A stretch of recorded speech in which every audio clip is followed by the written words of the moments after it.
Queridos irmãos, a paz do Senhor Jesus, sou o pastor Elias Santana e estamos aqui para compartilhar com os irmãos mais uma porção da palavra do Senhor. E hoje nós vamos dar continuidade ao capítulo 8 do livro de Números.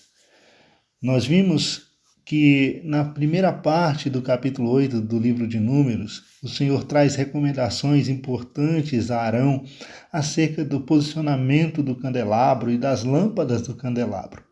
E agora, nessa segunda parte do capítulo 8, nós vamos ver o momento da consagração dos levitas ao Senhor.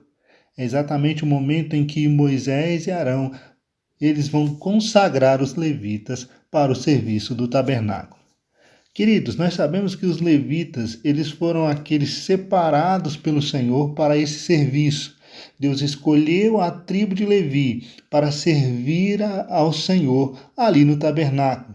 Os levitas, eles deveriam ter a responsabilidade de cuidar do tabernáculo, de montar, de desmontar o tabernáculo, de conduzir o tabernáculo durante o deslocamento do povo de Israel pelo deserto, montagem do tabernáculo quando eles paravam em um determinado lugar.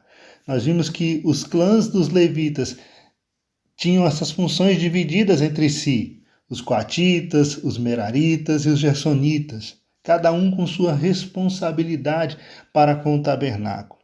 Deus assim os escolheu e assim determinou que eles fizessem. Nós vimos lá no capítulo 3 que os levitas eles foram separados como substitutos para os primogênitos do sexo masculino que pertenciam ao Senhor. Os levitas eram do Senhor, e agora o Senhor vem e oferece os levitas a Arão e a seus filhos para auxiliarem no serviço do tabernáculo. Portanto, irmãos, agora, uma vez que os levitas eram separados para o serviço do tabernáculo, uma vez que eles agora iriam servir a Deus nesse serviço, eles precisavam ser santificados, eles precisavam ser separados para o Senhor, para poderem desempenhar essa função. Isso nos faz lembrar o apóstolo Pedro, quando ele escreve lá na sua primeira epístola, e ele diz assim: como é santo aquele que vos chamou, sede vós também santos em toda a vossa maneira de viver. Deus havia chamado os levitas para trabalhar na sua obra, e eles precisavam ser santificados para a realização desse trabalho. E aqui no capítulo 8, nós vamos ver exatamente esse ritual de purificação e de santificação dos levitas para o trabalho do Senhor. Veja o que diz o versículo 5. Então o Senhor falou a Moisés e disse: toma os levitas do meio dos filhos de Israel e purifica-os. Com a intenção de purificá-los, procederás da seguinte maneira: borrifarás sobre eles a água da purificação. Eles também deverão raspar todo o corpo e lavar suas roupas, assim ficarão purificados. Vejam, irmãos, que o ritual de purificação ele envolvia a aspersão com água, o raspar de todos os pelos do corpo e o lavar de suas vestes. Se fizermos uma comparação com a consagração do sacerdote lá em Êxodo, capítulo 29, nós vamos entender melhor a razão de aspergi-los com água. Veja que quando os sacerdotes foram consagrados, Arão e seus filhos, houve a necessidade de que eles se lavassem completamente com água. Quando Arão e seus filhos foram completamente lavados, esse ato simbolizava exatamente a purificação completa pelo Senhor, já que o pecado, muitas vezes na Bíblia, ele é retratado como uma sujeira, como uma poluição. E após essa lavagem purificadora, os sacerdotes não precisavam repetir esse ato todas as vezes que eles fossem entrar no tabernáculo para ministrarem ali. Agora eles precisavam somente lavar os pés e as mãos na bacia que ficava ali à entrada do tabernáculo. Isso nos faz lembrar Jesus no dia da grande ceia com seus discípulos, lá em João capítulo 13, quando ele vai lavar os pés dos seus discípulos. E quando Jesus chega para lavar os pés do apóstolo Pedro, Pedro diz: não, Senhor, não vais lavar meu pé. Jesus diz: olha, se eu não lavar os seus pés, Pedro, você não tem parte comigo. Pedro então diz para Jesus: então lava tudo, Jesus. Não lava somente os pés, mas lava tudo. Jesus então responde para Pedro: Quem já se banhou não necessita de lavar senão os pés. Quanto ao mais, está tudo limpo. Aqueles que acreditam em Cristo como seu Senhor e Salvador, estes estão purificados pelo Senhor dos seus pecados. Foi isso que Paulo disse à igreja em Coríntios, na sua primeira carta, capítulo 6, versículos de 9 a 11. Paulo retrata a situação daqueles irmãos e diz para eles que agora eles foram lavados, eles foram purificados pelo Senhor. Quanto à raspagem dos pelos, irmãos, isso nos faz refletir lá em Levítico, capítulo 14, versículos 8 e 9, quando da purificação dos leprosos. A lepra também era um símbolo do pecado.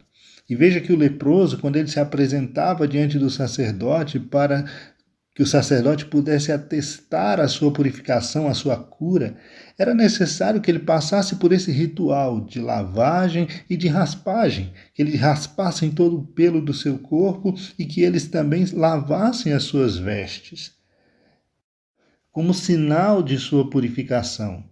Essa raspagem deixava a sua pele como a pele de um bebê, e talvez isso simbolizasse um novo nascimento. A lavagem e a raspagem não matavam os micróbios da lepra.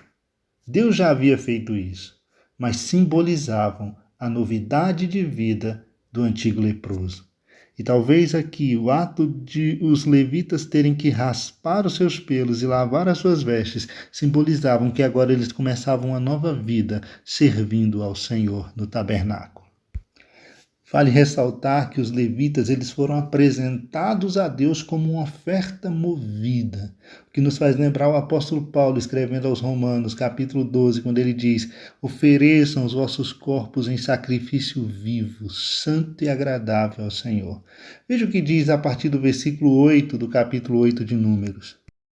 Em seguida tomarão um novilho, juntamente com uma oferta de manjares, preparada com a melhor farinha de trigo amassada com azeite, e tu tomarás um segundo novilho para o sacrifício para tirar pecados. Farás os levitas se aproximarem diante da tenda do encontro e reunirás toda a congregação dos filhos de Israel. Quando, pois, tiveres feito os levitas se aproximarem diante do Senhor, os filhos de Israel imporão as mãos sobre os levitas. Em seguida, Arão, fazendo o gesto ritual de apresentação perante o Senhor, separará os levitas para mim, como uma oferta especial dos israelitas. Serão, assim, pertencentes ao serviço do Senhor. Vejam, irmãos, que os levitas eles foram entregues ao Senhor como uma oferta movida diante do Senhor. O gesto de Arão e de toda a comunidade estendendo as mãos estava simbolizando exatamente esse momento em que os levitas eram entregues a Deus em sacrifício vivo para que pudessem realizar a obra do Senhor. Vejam que os príncipes das tribos, representando a nação de Israel, puseram as mãos sobre os levitas, num gesto de consagração, como se estivessem dizendo: vocês são nossos substitutos, servindo a Deus em nosso lugar. Podemos observar agora que, a partir do versículo 12, os levitas deveriam colocar as mãos sobre os dois novilhos, um pela oferta pelos pecados e outro como o holocausto oferecido ao Senhor. Veja o que diz o versículo 12. Os levitas, logo a seguir, colocarão a mão sobre a cabeça dos novilhos. Com um dos animais tu farás um sacrifício para tirar pecados, e com o outro uma oferta que seja completamente queimada em holocausto, com o objetivo de purificar os próprios levitas. Vejam, irmãos, que não bastava se purificarem por meio da lavagem, também era preciso que houvesse a purificação pelo sangue. O holocausto ele simbolizava a dedicação total dos levitas ao Senhor. O holocausto era aquela oferta que era completamente queimada sobre o altar. E o versículo 13 conclui dizendo: havendo colocado os levitas diante de Arão e seus filhos, tu os oferecerás ao Senhor com o gesto ritual de apresentação. Vejam então que os levitas eram oferecidos, eram apresentados como uma oferta ao Senhor. Uma vez, irmãos, que todos esses procedimentos foram executados, os levitas agora estavam prontos, estavam preparados para servirem ao Senhor ali no tabernáculo. Veja o que diz os versículos 14 e 15. Desse modo, ou seja, com estes rituais, separarás os levitas do meio dos demais israelitas, a fim de que sejam absolutamente consagrados a mim. Sendo assim, logo após haver separado e purificado os levitas, eis que eles estarão preparados para trabalhar para mim na tenda do encontro. Uma aplicação prática, irmãos, que podemos fazer desse texto à nossa vida, nos nossos dias, é exatamente a de que Deus é quem escolhe, capacita e consagra o seu povo para o serviço espiritual. E nós devemos aceitar a vontade do Senhor. Os sacerdotes, eles eram encarregados de ministrar no tabernáculo. Os levitas, eles eram seus assistentes. Todo sacerdote deveria ser da família de Arão, e nenhum levita podia tomar o lugar de um sacerdote. Os levitas não tinham permissão de servir no altar, nem de usar as vestes sacerdotais, nem de entrar no santuário. E observe que essa distinção feita pelo Senhor entre o sacerdote e os levitas não depreciava de forma alguma os levitas, nem subestimava a importância do trabalho deles. De modo que não era motivo de orgulho ser sacerdote e nem era motivo de vergonha ser levita, pois tudo vinha do Senhor. Todos eram determinados e designados para suas funções pelo próprio Deus. E a lição que podemos tirar daqui, irmãos, é que não pode haver competição no serviço prestado ao Senhor. Cada um deve ficar na vocação para a qual ele foi chamado. E cada um vai receber do Senhor o seu galardão segundo o seu trabalho. Uma segunda lição que podemos extrair desse texto é exatamente a de que aqueles que servem ao Senhor, aqueles que servem na casa do Senhor, eles estão primeiramente servindo ao Senhor e depois é que eles servem ao povo de Deus. O servo de Deus, ele deve ser sacrifício vivo, oferta viva ao Senhor, em sacrifício vivo, santo e agradável, como disse o apóstolo Paulo. O que nos leva a entender que quando servimos o povo de Deus, nós estamos servindo a Deus. E devemos receber as ordens que são vindas exatamente de Deus para a realização desse serviço. Não importa a tarefa que o Senhor nos dá, ela é essencial à obra do Senhor e devemos completá-la com alegria e com toda a atenção. Um outro detalhe que eu gostaria de compartilhar com os irmãos é exatamente o que está no versículo 19 do capítulo 8 de Números. Diz assim: entrega os levitas a Arão e a seus descendentes como dádiva dentre os filhos de Israel, a fim de servirem na tenda do encontro em benefício do povo de Israel, ministrando em nome de todos os israelitas os atos de propiciação, para que nenhuma praga atinja o povo quando se aproximar do santuário. Veja, meu irmão, que é interessante nós observarmos que tanto os levitas como os sacerdotes, eles tinham a obrigação de proteger o santuário de Deus da presença de intrusos. Os sacerdotes e os levitas deveriam acampar-se nas imediações mais próximas do tabernáculo. Eles serviam como um muro de proteção contra aqueles que quisessem invadir a área santa e assim atrair para si o julgamento de Deus. Nos dias atuais, meu irmão, Deus levantou na sua igreja uma liderança a fim de que também proteja o rebanho do Senhor contra os ataques daqueles que querem trazer o falso ensino, a falsa doutrina, buscando destruir o rebanho do Senhor. Em Atos dos Apóstolos, capítulo 20, versículos 28 até o versículo 31, nós podemos ver essa preocupação do apóstolo Paulo com os irmãos da igreja de Éfeso. Veja a recomendação que ele faz à liderança daquela igreja.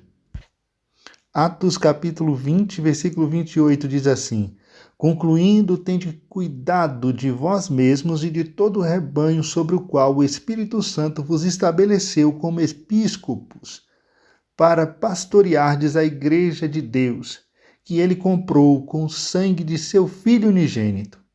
Eu sei que logo após a minha partida, lobos ferozes se infiltrarão por entre as vossa comunidade e não terão piedade do rebanho.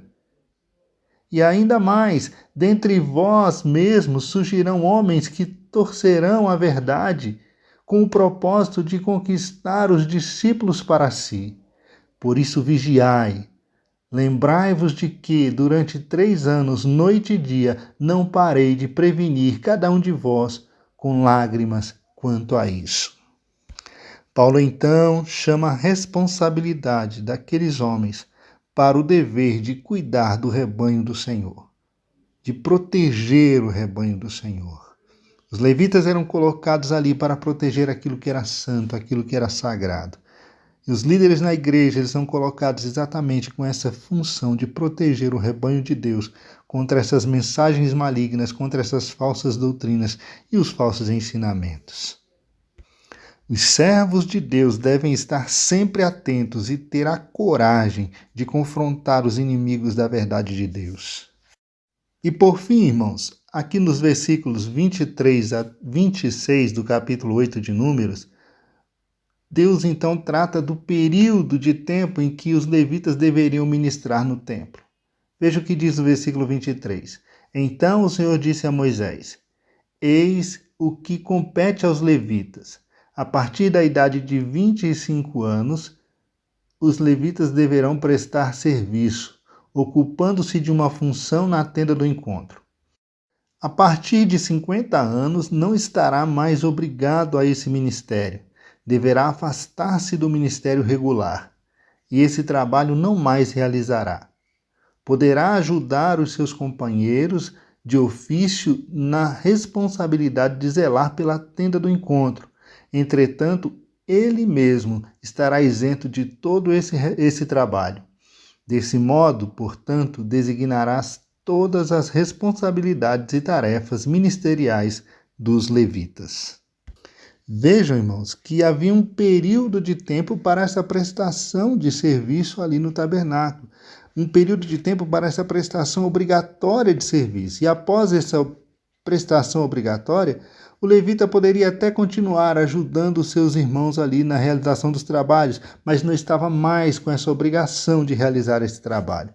Era como se fosse uma aposentadoria para o levita.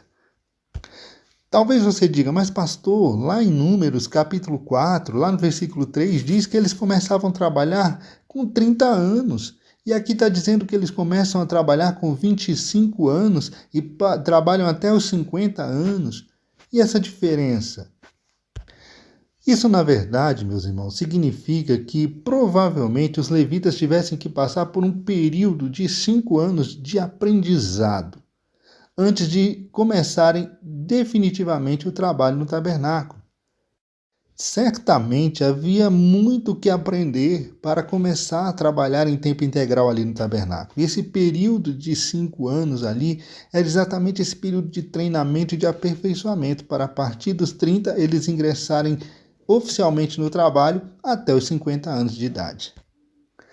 Quando os levitas completavam 50 anos, eram dispensados das tarefas mais pesadas, mas ainda tinham a permissão de assistir os sacerdotes conforme fosse necessário.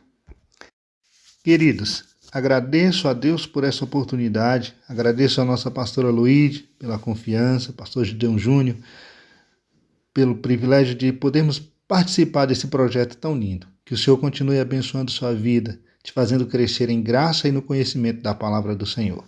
Fique na paz do Senhor Jesus.